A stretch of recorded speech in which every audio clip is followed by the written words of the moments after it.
pour avoir un fonctionnement à puissance constante, c'est-à-dire au régime de survitesse, et pour protéger la machine contre ces régimes, afin de maintenir ou d'éviter la saturation de la machine, donc on utilise le bloc de déflixage. Ce bloc de déflixage est utilisé pour générer un flux de référence appliqué au bloc de la commande vectorielle. La nécessité de ce bloc est obligatoire dans le régime de survitesse. Donc, comment il fonctionne ce bloc? Ce bloc, il impose un flux de référence, au bloc de la commande vectorielle. Si la vitesse de la machine est inférieure à la vitesse nominale, donc il impose un flux nominal. C'est le fonctionnement à couple constant. Mais dans le cas où la vitesse de la machine est supérieure à la vitesse nominale, donc on rentre dans le régime de survitesse. Donc on doit fonctionner la machine à une puissance constante.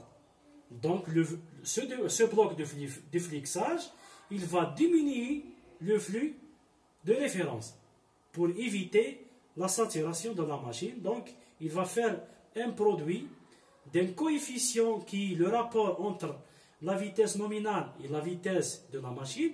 Ce rapport est inférieur à 1, donc on va avoir un flux qui est inférieur au flux nominal, donc et protéger la machine. En pratique, les tensions statoriques ne doivent pas dépasser des valeurs admissibles. Pour cela, on utilise des blocs d'écrêtage pour limiter les tensions. Donc ces blocs d'écrêtage sont obligatoires pour la réalisation pratique. Donc, généralement, on peut les utiliser même en Simulink quand on fait des blocs limitation du courant et de tension.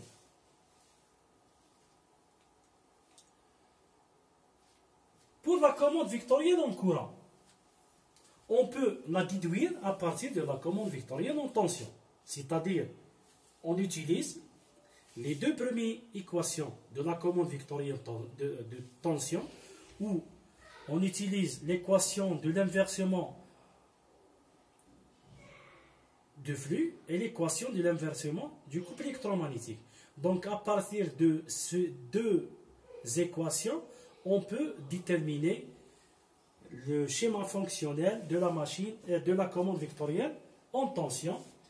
C'est une commande plus simple par rapport à la commande en tension.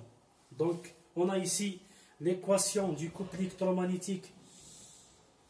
On peut avoir ou voir que le courant statorique il contrôle le couple et le courant statorique direct il contrôle le flux. Donc la vitesse du glissement est calculée par cette équation, et après on va faire la somme avec la vitesse du rotor pour déterminer la vitesse du stator, puis l'intégration du oméga S pour déterminer l'angle θs. Finalement, le bloc de la commande vectorielle en courant est donné par le schéma fonctionnel suivant. On a ici un régulateur de vitesse, puisque la vitesse est régulée. Le bloc de déflixage pour générer le flux de référence. Par la suite, l'équation du couple électromagnétique pour générer le courant ISQ. Et l'équation du flux pour générer le courant ISD. Ces deux courants sont utilisés par la suite en utilisant l'angle θs pour avoir trois courants réels. C'est le courant IA, IB, IC de référence. Ces trois courants par la suite sont comparés avec les trois courants mesurés de la machine et appliqués au bloc de la MLI pour contrôler l'onduleur. Donc, pour la suite, dans ce point, ces trois courants, ces deux courants ISD et ISQ, ils sont par la suite utilisés après le calcul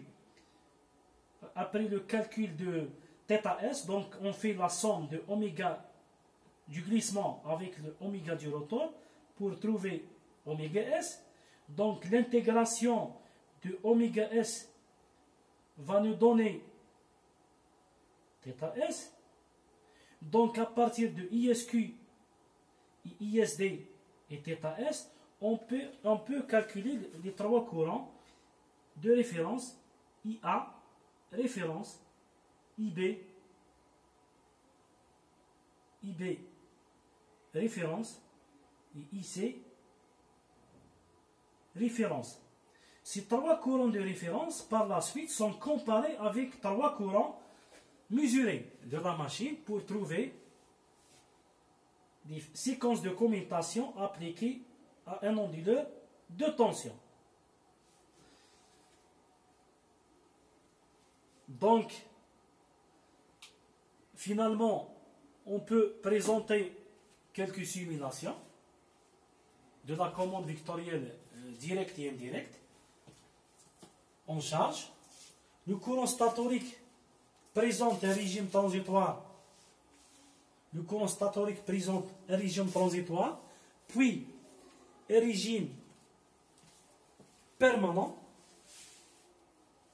On voit bien que le régime transitoire de la commande vectorielle indirecte est plus rapide que celui de la commande vectorielle directe. On a ici un temps d'établissement du courant est obtenu à partir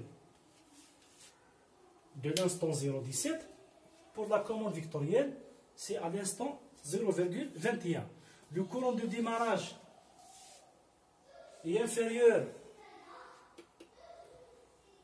à celui de la commande vectorielle indirecte qui est 29 ampères. Pour la vitesse, on voit bien que les deux vitesses sont bien contrôlées. Le temps de réponse, presque ils sont proches. Au régime établi, la commande vectorielle indirecte, on voit bien que la vitesse est bien contrôlée que celle de la machine, que celle de la commande vectorielle directe. Le couple électromagnétique présente un pic de 55 pour la commande vectorielle indirecte et 37 pour la commande vectorielle directe. À l'instant t est égal à 1 seconde, on injecte un couple de charge, c'est-à-dire la machine fonctionne maintenant en charge. Donc on injecte un couple électromagnétique de charge. On voit bien que le courant augmente puisqu'il y a une augmentation du couple électromagnétique. Le courant a une forme proche de la sinusoïde. À l'instant de l'injection de la charge, on voit bien qu'il y a une diminution de la vitesse de rotation dans les deux cas. C'est le problème de la machine asynchrone. Le couple électromagnétique, après l'instant d'injection de la charge, il rattrape directement son couple de charge.